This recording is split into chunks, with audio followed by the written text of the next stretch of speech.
Okay, let's get started. So hi everybody, thank you for joining me today. Just to let you know, the session's scheduled for 1 till 2:30. End time's a little fluid, just depending on how many questions we get, but it will definitely be no more than 2:30 finish time. Today is just about our take on the new rules, so I won't be covering what the new rules mean and going into detail of how they all work. It's more about what's changed and how therefore our work as accountants and auditors for our clients has changed. As I said, there'll be a Q&A section at the end, so if you do have questions throughout, please pass them through or raise them at the end, it's up to you. So a bit about Charnwood. We've been acting for solicitors firms for many years. Initially, we signed up a large proportion of our client base through an extensive tax saving model. However, as the years have passed, this has really evolved for us, and we're more of an advisory side of things to our firms now, so we get much more involved in their day-to-day business activities. My name's Paula. I have been working with solicitors for around 15 years, and I'm one of the partners and head up the solicitors department at Charnwood. So between myself and my team, we advise many firms operating in all the areas of law, which is why we thought it'd be good for us to do this seminar for you today. So about the new rules, they came into effect on the 25th of November 2019. As many of you would probably already know, the main point was to simplify what was already there. So they've created 13 rules out of the original 48 that were there. Unfortunately for as accountants, this means that due to the unusual date that they decided to create this change, we will be auditing 2 sets of rules when we do our latest audits for you all. So if you're a March year end, you'll have roughly half your year on the old rules and half the year on the new rules. But overall, there's an assumption that solicitors will adapt to a more principles-based outcome with the new rules, which essentially is what accountants have been doing since 2015 when they did the last change to the rules, because we were allowed to have a lot more influence on the kinds of information that we reported to the SRA, and so they've almost pushed that approach onto the solicitors firms now as well. So rule 1, which is the application section, this sets out who the rules apply to. It forms much of the original detail of rules 1 to 6, so they've been removed now to create this much more simplified rule number. There's no substantive differences and no impact on the work that we will be doing. So rule 2, client money. So basically, on this side of things, they've given a better definition of what client money means and made it more succinct, and it refers to regulated services now. By regulated services, that means it includes professional services that you provide, which are regulated by the SRA. Things might include acting as trustees for people, so it's just given better definition of what client money includes. They've also made some changes to the words promptly and how money should be paid into the client's account. It's turned into now thinking that it should be more based on your own internal policies of what you believe promptly means, rather than it's a 14-day rule or it's a paying within 2 working days rule. So there's much more emphasis on the information that you should provide to back up the promptly reasoning. There's also no longer a differentiation between professional disbursements and others, and there's no more agreed fees. So essentially, if no bill has been issued, it's client money. If it has, it could become office money, depending on the rules. One of our thoughts on this whole thing with the promptly side of things is actually the 2-day rule for banking did work really well, because why wouldn't you want to pay money in as quickly as possible? However, we appreciate that you might be a firm that works in the countryside and you can't readily access a bank. So in that case, you'd probably want to bring in a policy for yourselves that's we do our banking weekly. So as long as you've got that written down, there's no issue with that. But just from our perspective, we'd still say pay that money in as quickly as you can, especially if you get the kind of client that might give you a cheque that bounces. You'd rather know about that sooner than later.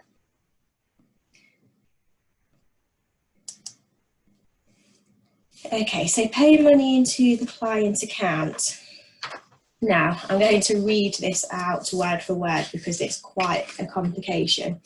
So there's an option now where you can use the office account in much more scenarios than you would have before. So you could actually pay client money straight into the office account if you wanted to.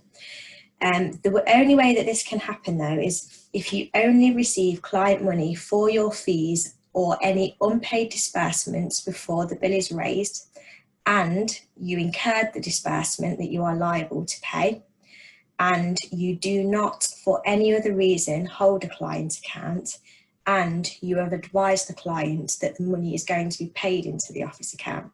If you've carried out all 4 of those steps, then if you wish, you can pay client money straight into the office account now. Now, although this seems like a really great idea from the point of view of not having to comply with the 14-day rule, and it feels like it's better in your office account than it is the client account, our thoughts are that you do need to make sure that your procedures to deal with it are much more thorough. So you need to clearly identify what money is being held. Now, a lot of you will have software that allows you to put some sort of narrative when you put a client receipt onto your system. So in that narrative, I would be saying on account for bill to be raised for £1,000 and council fee, for example, just so you can clearly see what that money related to. You also need to be clear that the money, if it is being paid straight into office, is being used as intended. So from an accountant's perspective, we'd be really concerned now if we started seeing an office account that was severely overdrawn and you were making use of paying your money into your office account, because that would suggest that it's not being used as intended, because if the office account is overdrawn, how can you actually pay those disbursements out if you've not got enough money there? Also, it doesn't include probate and conveyancing matters. So if you still hold a client account because you do probate and conveyancing, that basically rules you out from being able to do this full stop, because you have a client account available to you. So really, we see it more likely being used by the likes of immigration solicitors or employment lawyers, or maybe dispute resolution solicitors, where you basically have your fees and a few minor disbursements going through. There's not huge amounts of client activity for you. Also to note that it would still be repayable on demand, so there's no benefit to you from that point of view. I know with a client account that if the client wants the money back, you must send it back straight away. The same applies if it's held in office. And also from your perspective, it's not protected if it's in the office account. When it's in the client account, by virtue of the word client, that money is protected. So if you have a client account available to you and you intend to keep using it, then why wouldn't you really? So overall, although this rule is there now, there will be a small number of firms that make use of it, but overall we don't think that actually many people will use it at all. Obviously, many firms do a whole range of services, so it will completely exclude them from that anyway.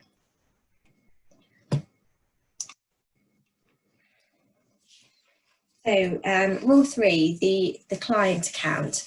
There's no significant changes to the rule itself, but we really wanted to reiterate here that the banking facility scenarios that the SRA come up with, they're really focusing on them at the moment because they're finding many solicitors firms are falling foul of the banking facility rules without necessarily realising. So they've put together a series of case studies for what they would give as scenarios where they think you're acting as a banking facility. I've put the link in the slides, and I would recommend that you do go on and have a read of those, because there are probably occasions where you might read it and think, oh, I might have done that actually, and I didn't realise it was an issue. One of the ones that will come up for many, many firms is rental deposits, which is why we've mentioned it separately there. So basically from August 2018, if you are creating a lease with somebody or work in that respect and you end up with a rental deposit in your client account, you shouldn't be holding that anymore, because that would be acting as a banking facility. As soon as the work is done for that client, you are no longer acting for them, so you should not be holding their money.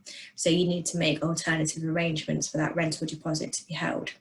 So anything prior to August 2018, they're still saying that that's okay, and hopefully obviously a lot of them only tend to sit there for 2 or 3 years, so they should be coming to an end now anyway, and you'll be clearing them out of your client account in the next year maybe. Right, so rule 4, client money must be kept separate. Again, there's no significant changes to the rule itself, other than the 14-day rule has now changed to promptly. Again, this is your point to need good internal systems and controls in order to create a definition of what you consider promptly to be. It may be that you continue to use the 14-day rule, or if you've got a cashiers department that does regular postings, they may even be looking at this on a daily basis, but you just need to document that. And also the SRA's guidance refers to the fact that you need good systems and controls to keep an explanation of how you are keeping client money safe. Withdrawals from the client account then, this is now rule 5. Again, there's no significant changes to the rule itself. It basically assumes you'll follow the old rules in that you withdraw it for the purpose which it is held.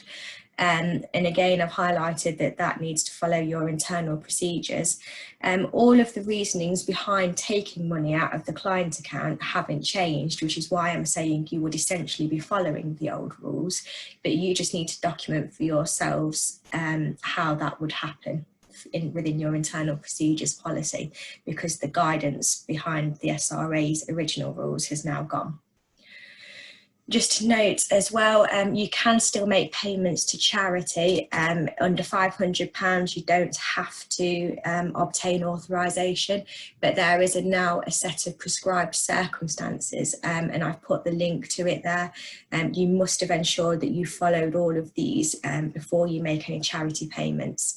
And also now for charity payments over £500, they've created an online form that you can go and complete, which just keep things a little simpler, because people were doing separate letters to the SRA before and it wasn't overly clear how you could make that claim to pay a large amount to charity.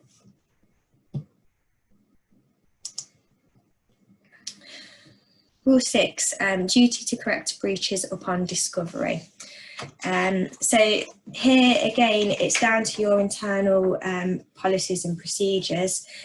A lot of people will use some sort of compliance software to be able to keep their breaches registered in order.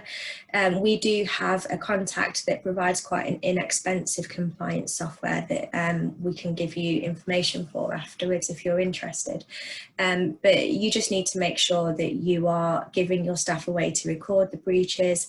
You're keeping details of how often you would follow up from the breaches that have been recorded, who follows up on them, and how long it takes to rectify all that sort of information. That all needs to be clearly documented, and then your internal procedures policy needs to show how that information is updated. Just on this, you don't actually have to give a copy of your breaches register to your accountant, but with our clients, we always say to them, why wouldn't you pass it over to us? Because if you're making the same regular mistake, we might be able to help you identify a way of fixing that. So it could help improve your systems and controls going forwards. So it's just something to consider with your own accountant, whether or not you do want to get them involved in helping you fix some of these issues if you find you are getting a regular one. Rule 8. you'll see I've skipped a rule, but I will be coming back to the less interesting ones later.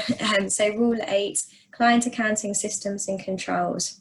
So there's much less detail here now. Before, there was a whole list of all the different things that you needed to do to be able to keep your accounting software up to date, basically.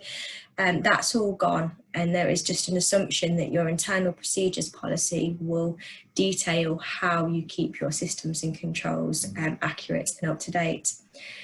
This also kind of comes back down to what I was mentioning earlier with rule 2, in that if you are making use of paying client money into the office account, you need a really good narrative of why you're holding client money there or wherever it's being held. And also it will mean that accountants are going to spend a lot more time looking at credit balances on the office account in greater detail. So you do want to make sure that you are putting that narrative there as early as possible, because most of the time your accountant will be working directly with a cashier who might not necessarily know off the top of their head the reason why that money hit office account instead of client. And so if that narrative was there in the first place, we wouldn't even need to ask the question, because we'd be able to just read the answer and say, yeah, that followed the rules, that's fine. And then bank reconciliations, very simply, please do them and properly. The amount of firms that we have visited when they're a new client to us, where they don't even have bank reconciliations in place.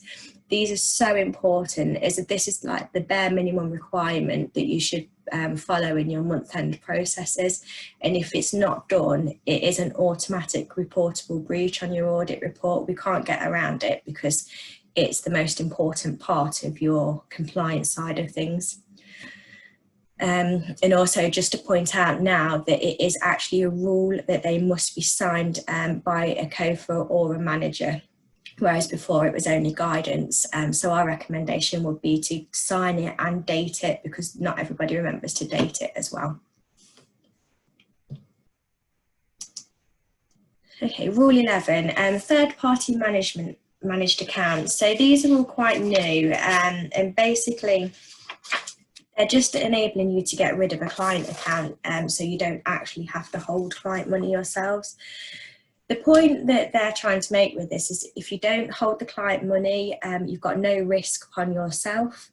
You wouldn't have an audit requirement or need to do an accountant's report because it's being held by a separate third party.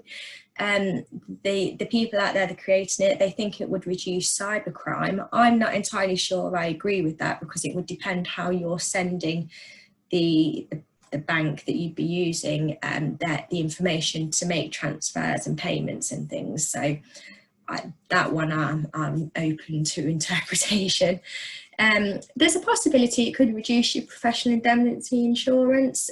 Who knows, maybe it could.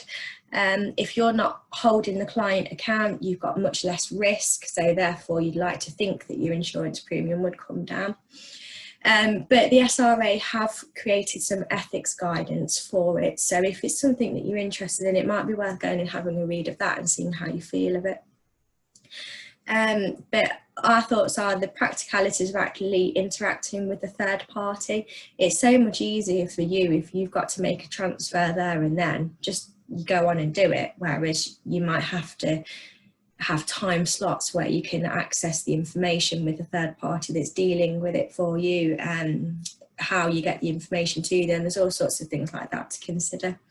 And again, I think it would benefit the kind of firms that would also be able to make use of the office account side of things with Rule 2, in that if they're immigration, employment law, dispute resolution, where they have much fewer transactions going through.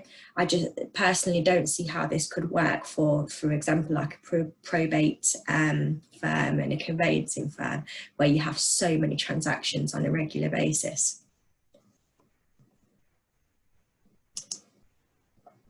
Okay, so the rules that didn't get a mention. Rule 7, payment of interest.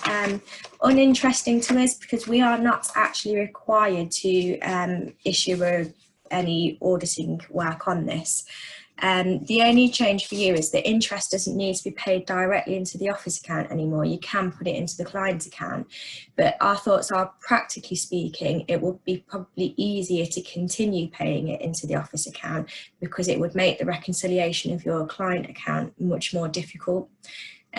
So you'd be creating more work for yourself, is our thoughts on it. So rules 9 and 10 are the joint accounts and client's own accounts. There's no significant changes here and no real changes to the work that we'd be doing. Rule 12, obtaining and delivery of an accountant's report.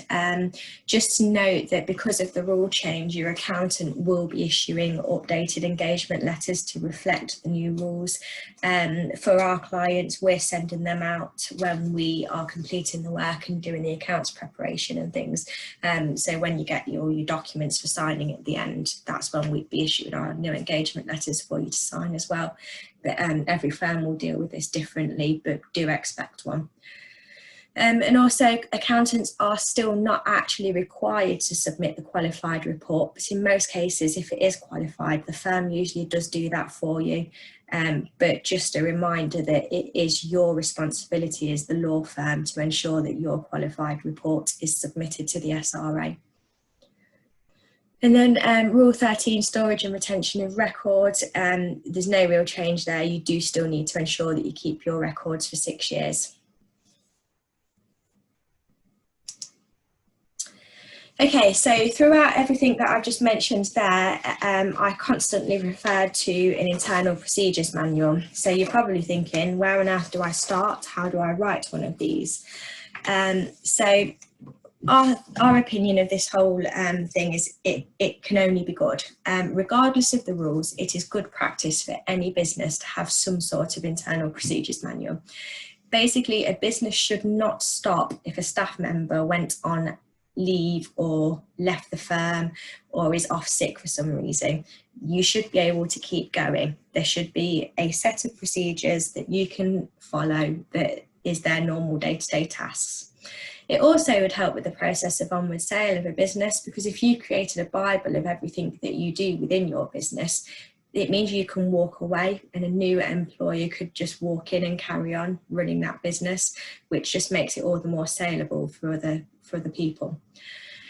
So it's a good starting point. We thought, why not just base it on the old rules? Because obviously they were there in great detail at a point in time, and essentially everybody is still following them, but you just give it a bit more flexibility. So if you use the old rules as your starting point, you could have covered most things.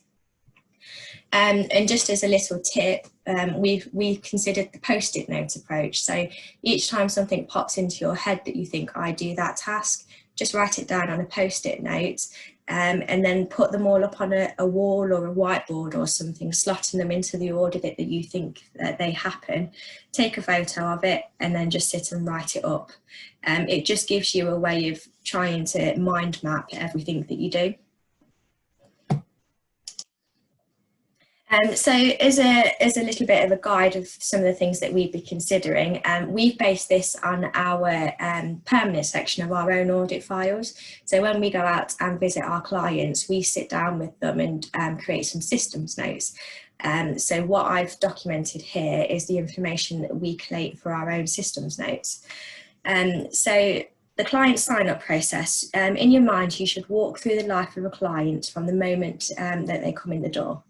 So the collection of the money laundering information, who gets that, where does it go, do you scan it into the system, does it get saved in a special file or attached to your accounting software, because I know some people keep all of their letters within their software as well.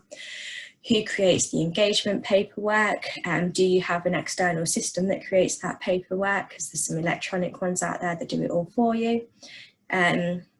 How does the client access that paperwork, so now and at a later date? So are you one of these firms that's got a client portal where you upload it to the portal and it sits there forever so that they can go and look at it? Do you have a minimum collection of client money on sign up? So most people might have a walk in the door fee of £250 on account if they're doing a conveyancing transaction. So you just need to document that if that's the case. Who in your firm fills in the file opening forms, who actually opens the files for you, who creates the client on your software system, all those sorts of things to consider. So the receipt of client money would be the next thing. So again, just walk your way through the stages of when the client money enters the building. So who opens the post? Who distributes the post?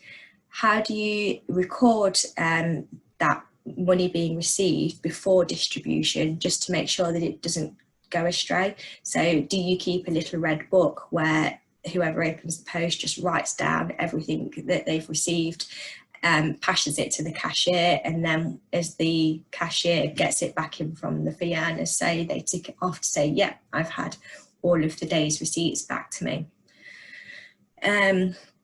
How do you actually identify who the client money is from? So do you take it to the fee earner that you think it belongs to, and they create a chit and then pass it back to you so that you can enter it onto the system? How do you tell fee earners that a bank transfer is being received in? Do you drop them an email and they say, yes, that was me, it's for this client? So yeah, responsibility of how the client reference is allocated to the value is what I'm getting to there. And who passes the client money to the cashiers department? So does that come from the fee earner after they filled in the little chit? Who does the banking? How often is the banking done?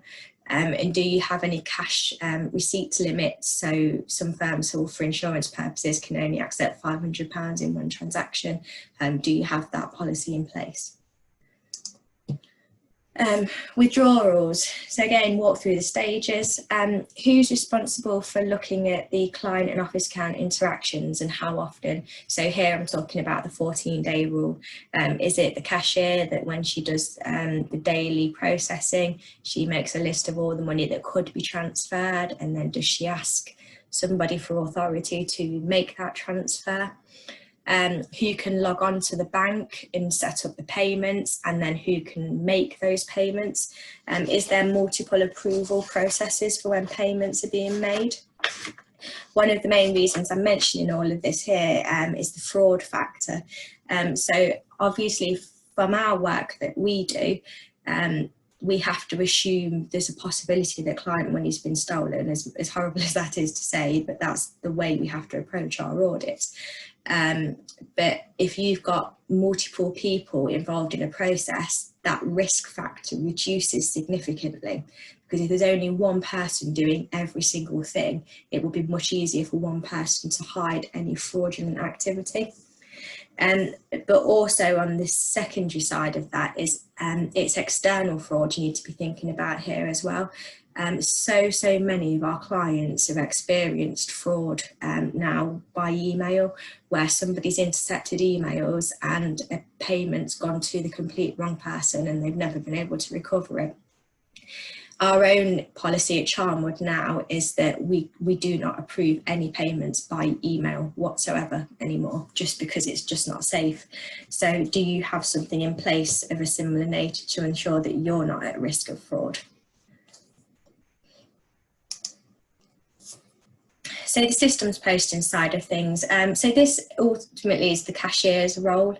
So you need to document here what system they use, how is it accessed, who has access to it, and which parts. So is there passwords? I say which parts because I know for some fee earners you might have viewing only access so that they can see client ledgers.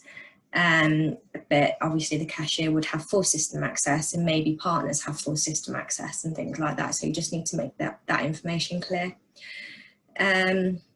Who does all of the postings and how often? Do you have different cashiers that post different parts? So one does all of the bank receipts, one does all the bank payments. How often do you do bank reconciliations and who does them?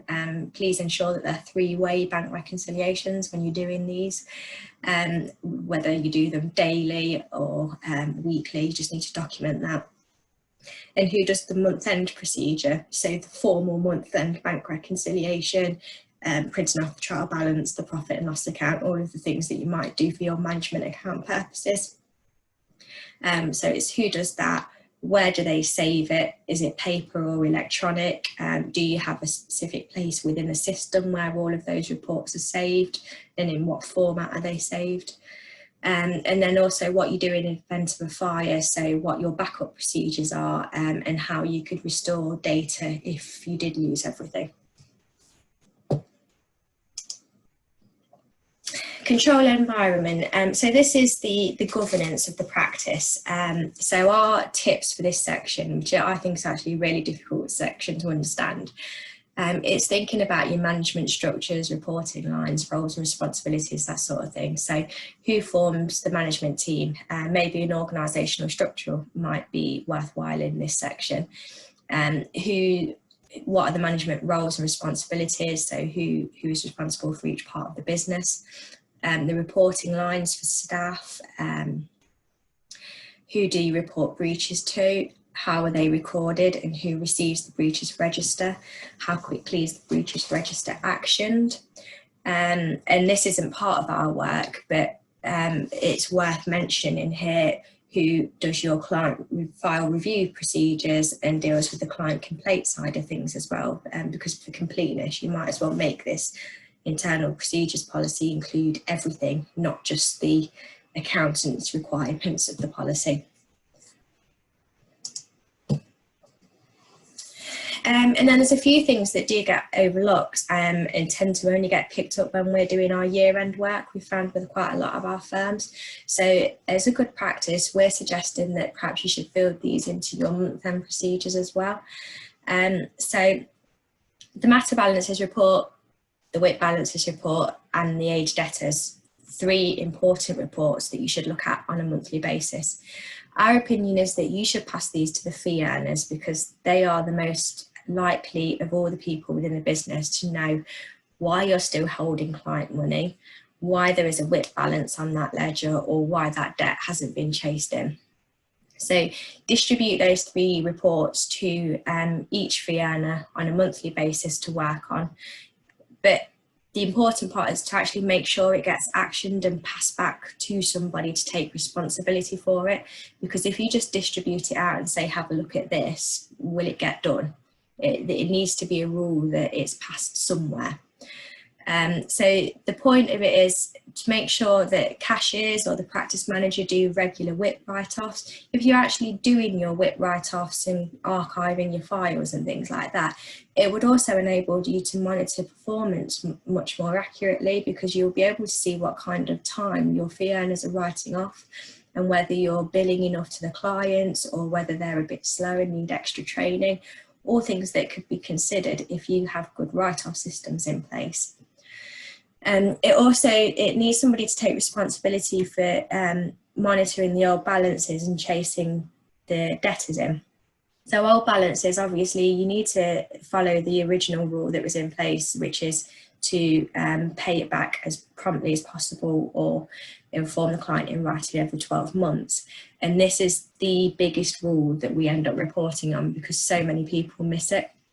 So if on a monthly basis, the fee earner's looking at the list of balances, they could easily say, oh, that one could be sent back now, I've just finished that matter.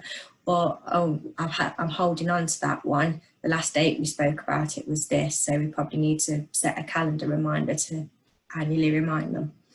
And also, if you've got somebody who's got multiple matters with you, it may be that they've not paid the £100 on the ledger for the last matter, but your fee earner's working on the next one. So it'd be really easy for that fee earner to just say, you've got a balance outstanding on the one we've just finished, could you sort out paying that? And it just becomes a normal part of the conversation as opposed to somebody having to phone them to chase an unpaid bill. Okay, so in summary of what we would be doing, the overriding factor is still to ensure that client money is kept safe. There's less definition within the rules, so we will be relying on your internal systems and procedures. So therefore, more documentation is needed on your part, and your accountant will either ask you to provide that documentation or redo their own systems notes for their own audit files that fall in line with your documentation if you've not written it. From our perspective, we will be asking our clients for their copy of it on the assumption that they've created one. And the last resort would be redoing systems notes, because ideally you should have your own procedures by now. As I mentioned, we regularly come across the banking facility issue and the old balances issue. So it might even be worth ensuring as a firm that if you're not going to look at the good practice things I've just mentioned on a monthly basis, at least annually, right before your year end, you do an overall review to clear some of those old balances, and at least then when your accountant does their visit, it would be gone off of the ledger, so there'd be nothing to report. So has anybody got any questions? You can submit them now and I can either answer them or answer them afterwards. To get things started, if nobody did have any, I've created some. So these questions are based on what clients have asked us in the past. So can we refund unspent fees to somebody else? I get asked this question all the time, where Mr. Smith paid in £1,000, but he's actually asked you if you could repay it to Mrs. Jones. No is the answer. You can't do it.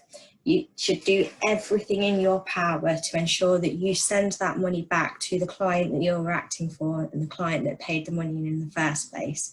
Otherwise, you could be acting as a banking facility.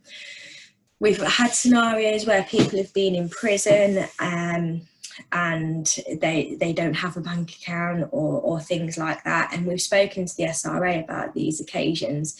And their opinion is, if somebody has the capability of opening a bank account in some form to have a UK bank account for you to put that money into, that should be done. If they, for some reason, are completely unable to create a bank account, then yes, there is a possibility that you could pay it to somebody else. So I've had an anonymous question come in. Can we take more than 500 cash? Our insurance doesn't have a limit, but we have implemented £500 since we opened. There's no specific rule on how much cash you're allowed to receive.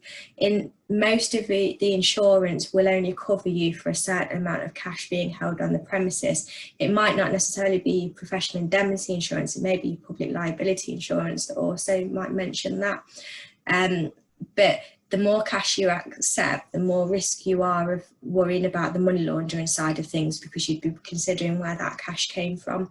And A, COVID, do you want to be receiving cash at the moment? And B, cash, it's just not used so much now. Everybody does bank payment or credit card. So I'd be saying keep those limits quite low if it was me running the firm myself. Okay. Another anonymous question, what is the three-way reconciliation you mentioned in the systems and processes? Yeah, it's a really good question. So the three-way reconciliation basically means that you need to take the matter balances report and the total on there of the client account and the deposit account if you've got deposit accounts. That should agree to your version of the cash book, which is some of the systems call it the cash book report, but if they don't, it's the one where it takes the bank statement balance, gives the list of unpresented checks and says your system balance is X at this date. So it's if you looked at your trial balance, it's what your bank balance would be per the trial balance. So that's the two of the ways. But then the third way is that you actually need to redo the bank statement and unpresented checks list yourself. So you need a copy of the bank statement in front of you at 31st of March 20 that says the balance is £10,000.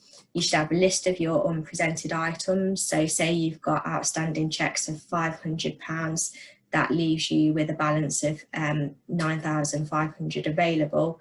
And that should agree to the matter balances report and the cash book report that you've just generated. I do have templates of that, so if anybody is interested, you can drop me an email afterwards. I'll send you all an email anyway so that you've got my contact details, but it just simplifies things. if you've got a template to work from. Also, you need to be aware on your three-way reconciliation that you should be identifying credit balances because they shouldn't form part of your reconciliation. And also, if you do have any differences on your reconciliation, you should clearly state what they relate to, because it's okay to have a difference as long as you've identified it. If we were to do your audit and say you've got a £500 difference and you couldn't tell me why it was there, that would technically be a reportable breach because you're not performing your bank reconciliations correctly. Okay, so another example of a question that I have come across. What records should we keep if we apply Rule 2.2 exemption, reusing the office account rather than having a client account in place? The answer there is, even if you don't need to operate a client account anymore, you should still keep the records as per Rule 8.1a, it is now, which is that you follow all of the systems that you did before in terms of keeping your records up to date on a software, etc. What I'm getting at there is it doesn't exempt you from keeping records. Another question, do firms need to keep unpaid disbursements in the client account if they have been billed? And then there's a second part to that question, which I'll answer in a second. So no, once you have raised a bill, the client money becomes your money, so you can transfer it to the office account. I added a second point onto there that says, do we have to notify clients now? When I did this as a seminar back in February, there was a lot of discussion between the group in the Q&A section, because one of the training providers, ILFM, sent out a article about disbursements and notifying clients before the money's transferred. So under the old rules, you were able to pay a disbursement and then just automatically transfer the money from client to office and not have to tell them and not have to follow any rules on 14 days, etc. You could just transfer the money. Now you have to notify the clients. Discussions have included that perhaps you can send them an email notification. So if you sent them an email saying, here's your land registry search that you requested, you could just add a footer at the bottom that says, now we have done this work, we will take our money for it, which it costs blah, just to make sure that you told them. I did speak to the SRA about it because I was informed that they were going to be issuing guidance on it. Unfortunately, they haven't still, and I don't think they intend to now because they've just decided that it's quite straightforward, you must notify them. However, they have said that they don't specify how you should tell clients that you've taken the money. So they've even said that you could do things like send text messages saying we're now taking £200 for this council fee or something like that. So as long as you've notified them in some form, you can take the money. It's up to you what that form is. Another question's come in. I missed the beginning of the course. Is the 14-day rule to transfer money from client to office within 14 days for bills if it doesn't happen within 14 days? So the 14-day rule doesn't exist anymore. It's now a case of you transfer money promptly and you have your own internal procedures for promptly. As soon as a bill has been raised, that money does now become office money, and so you can transfer it. If this doesn't answer your question, do you want to drop me an email afterwards to clarify?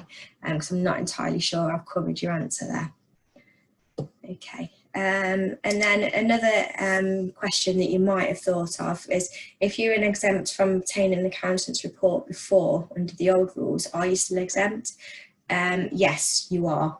That hasn't changed. So if you're under the £10,000 on a monthly basis and you don't have a single transaction going over the larger limit, then you can keep your exemption from obtaining an accountant's report.